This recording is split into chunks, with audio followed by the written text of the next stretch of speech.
Pemirsa, Bursa Efek Indonesia tampak masih galau selama pekan lalu karena tarik-menarik sentimen eksternal dan sentimen domestik. Di antaranya adalah faktor suku bunga Bank Sentral Amerika Serikat atau The Fed yang diperkirakan masih bisa naik 3 kali lagi. Apakah faktor itu masih akan mendominasi Bursa Efek Indonesia pekan ini atau ada faktor lain yang akan menjadi penopang indeks menguat? Kita langsung membahasnya bersama dengan Kepala Riset Pros Capital, Alfred Nainggolan. Pak Alfred, selamat pagi. Selamat pagi, Bang Leo. Ya, Pak Alfred, pekan lalu kita lihat Bank Indonesia itu tidak mengubah suku bunga Bank Indonesia atau BI 7-day reverse repo rate di 5,75% dan banyak investor yang mulai khawatir bahwa The Fed, Bank Sentral Amerika, justru akan menaikkan lebih banyak lagi suku bunganya pada tahun ini. Itu masih akan membayangi perdagangan saham di Bursa Efek Indonesia atau sudah mulai berkurang dampaknya kalau Anda lihat, Pak Alfred? Ya, kalau kita lihat memang pasca rilis angka inflasi Amerika ya 14 Februari di pekan kemarin memang kita lihat investor atau pasar juga relatif sudah mulai sedikit terganggu karena tadi bahwa ekspektasi di awal pasar berharap memang di akhir tahun atau di semester kedua sudah mulai ada momentum penurunan suku bunga. Tapi dengan rilis inflasi kemarin yang terkesan seperti memang ruang penurunannya jadi semakin kecil sekali, hanya turun sekitar 10 basis point, sementara di 3 bulan sebelumnya per bulan bisa turun 50 sampai 60 basis point, sehingga nanti kita melihat bahwa pasar jadi melihat kemungkinan akan ada delay untuk masuk kepada fase penurunan suku bunga.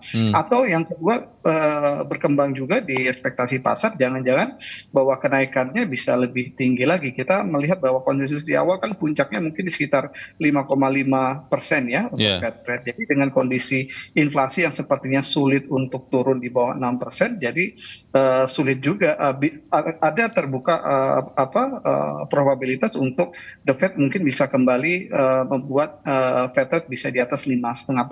Karena tadi untuk penurunan inflasi yang cukup lambat, dan ini yang kita lihat sedikit mengganggu ya. Kita melihat beberapa indikator tadi seperti net sell asing di pekan kemarin juga sudah mulai terjadi, padahal di dua pekan sebelumnya kita lihat asing sudah mulai kembali rajin untuk masuk ke pasar saham kita. Di pasar SPN kita juga kita lihat di sepanjang Februari ini masih mencatatkan net sell, padahal di pekan sebelumnya juga net buy ya untuk SPN kita. Rupiah juga kita lihat tadi bahwa kemarin sudah bermain di bawah 15.000. Kita lihat sekarang sudah mulai di 15.100 dan 15.200. Jadi angka itu yang mungkin bisa menjelaskan tadi untuk kondisi bagaimana faktor suku bunga terhadap pasar saham kita. Kalau terjemahannya ke Bursa Efek Indonesia ini seperti apa nih, Pak Alfred?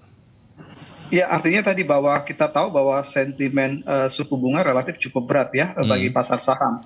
Jadi kalau kita lihat perubahan ekspektasi ini yang tadi sedikit menurunkan tadi minat pasar. Di pekan kemarin kita lihat IHSG kita diperdagangkan pada range yang sangat kecil sekali dengan nilai transaksi yang sangat kecil sekali. Artinya memang terlihat sekali pasar tidak sedang punya animo yang cukup kuat untuk bertransaksi. Bahkan meskipun dibayang-bayangi oleh sentimen negatif tadi perubahan ekspektasi suku bunga, kita melihat bahwa aksi jual juga tidak terlalu cukup besar. Kalau kita lihat memang sekali lagi nanti di Rabu ini kan ada FOMC meeting dan pasar sangat berharap ada signal atau clue yang bisa sedikit memperjelas terkait dengan adanya kemungkinan untuk perubahan terkait dengan batas tingginya rate The Fed di tahun ini, atau kapan dimulainya nanti sudah mulai terjadi penurunan suku bunga. Kalau melihat langkah Bank Indonesia yang di pertemuan terakhir pekan lalu, Pak Alfred sudah menahan suku bunganya, tidak lagi menaikkan. Apakah itu artinya untuk saham-saham sektor perbankan, khususnya big caps, Pak, itu waktunya untuk investor yang sudah punya posisi mulai mengurangi posisinya, mulai profit taking, atau seperti apa, Pak? Ya, kalau kita lihat memang bahwa keputusan Bank Indonesia memang punya dasar dua faktor yang kuat ya. Bagaimana rupiah relatif cukup solid. Yang kedua kita lihat inflasi juga di Januari kemarin juga mulai terjadi penurunan. Jadi kalau kita terkait dengan sektor, kita lihat memang tadi bahwa untuk perbankan memang pasar melihat bahwa kondisi tahun ini kemungkinan masih akan cukup baik. Kita ngelihat bahwa di awal tahun kemarin Januari pertumbuhan kredit perbankan secara keseluruhan masih bisa di atas 10%. Jadi kondisi itu yang membuat tadi bahwa perbankan juga sampai saat ini untuk harga sahamnya juga relatif terlihat cukup solid sekali dan punya kontribusi besar terhadap penopang IHSG kita. Jadi untuk bank khususnya dari bank-bank besar relatif masih cukup aman untuk sektor perbankannya ya. Yeah. Jadi untuk sektor-sektor yang lainnya seperti properti juga kemungkinan jadi mulai sedikit cemas juga. Kalau di awal kemungkinan tadi bahwa di fase tahun ini kemungkinan akan mulai diturunkan suku bunga, ini sebenarnya jadi sentimen atau katalis positif bagi sektor properti. Tapi dengan kondisi tadi, angka inflasi tadi dan kemungkinan adanya delay untuk penurunan suku bunga atau adanya opsi atau probabilitas bahwa Fed bisa lebih tinggi lagi dari ekspektasi di awal, ya ini juga akan menjadi katalis negatif atau menekan emiten di sektor properti. Kalau untuk emiten sektor komoditas Pak, mungkin kita bedakan CPO dan batu bara. Itu Pak Alfred melihatnya seperti apa pekan ini? Ya, untuk pekan ini sentimen penurunan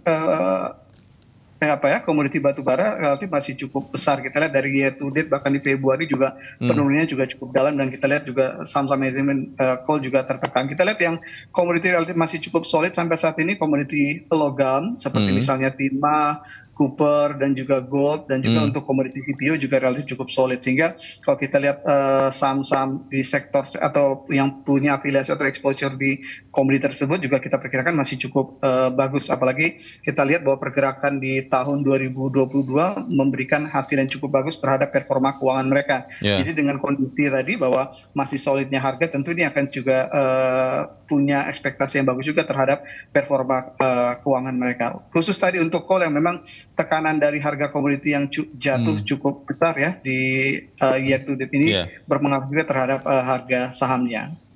Pak Alfred, sekitar kalau tidak salah kurang lebih 1 bulan lagi dari sekarang Bangsa Indonesia akan masuk kepada bulan puasa, bulan suci Ramadan yang diikuti dengan Lebaran, dan itu sering menjadi tanda bahwa inilah waktunya untuk mencoba untung, profit dari saham-saham sektor consumer goods, saham retail, dan related.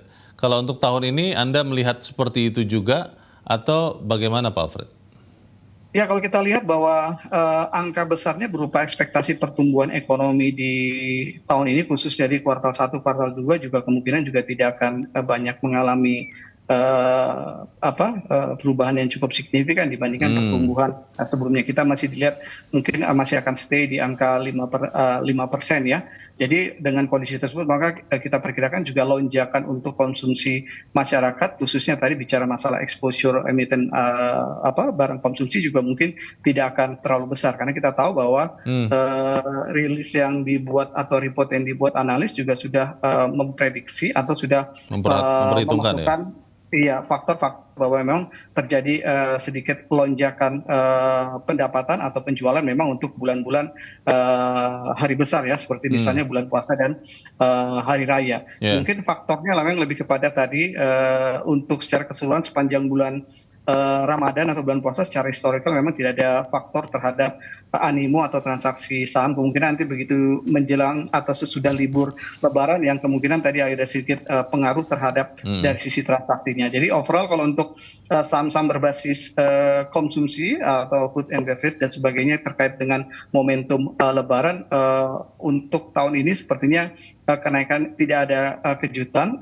Memang terjadi kenaikan tapi itu sudah diperkirakan sebelumnya juga dan sudah disampaikan juga mungkin dalam beberapa research report analis ya terkait untuk emiten-emiten berbasis konsumsi.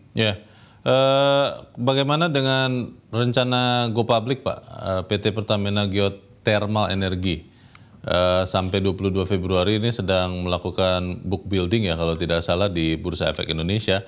Kira-kira apakah ini bisa menjadi sentimen yang bisa mengangkat indeks atau memang ya bergerak sendiri-sendiri saja? Anda lihatnya seperti apa?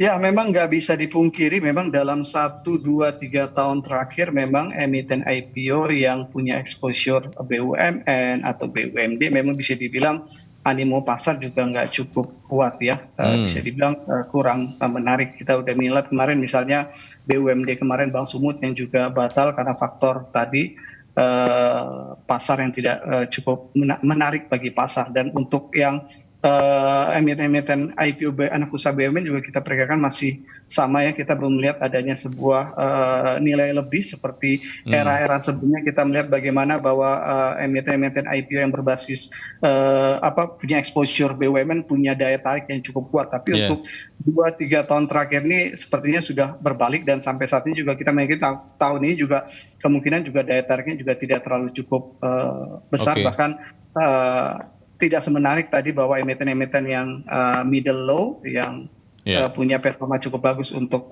IPO-nya. Strategi investasi yang paling bijak di kondisi yang serba tidak menentu ataupun tidak ada sentimen positif yang signifikan, itu apa ya Pak Alfred?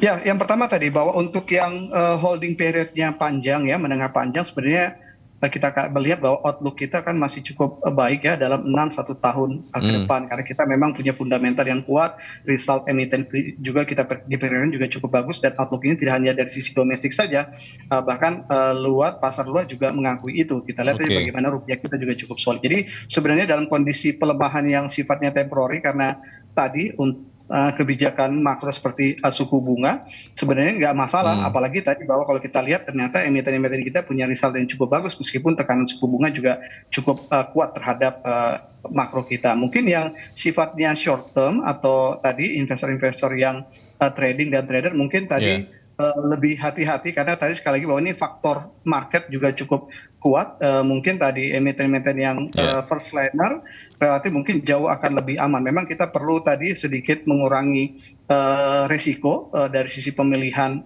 sahamnya, karena faktor tadi bahwa tekanan kemungkinan dalam 1-2 bulan terakhir karena minim sentimen dan tadi ada sedikit perubahan di ekspektasi terhadap suku bunga, itu akan banyak berpengaruh. Baik, kita ikuti nanti bagaimana perkembangan pasar. Untuk saat ini terima kasih Kepala Riset Pros Capital Alfred Nainggolan. Terima kasih Pak Alfred, selamat pagi. Terima kasih Bang Leo.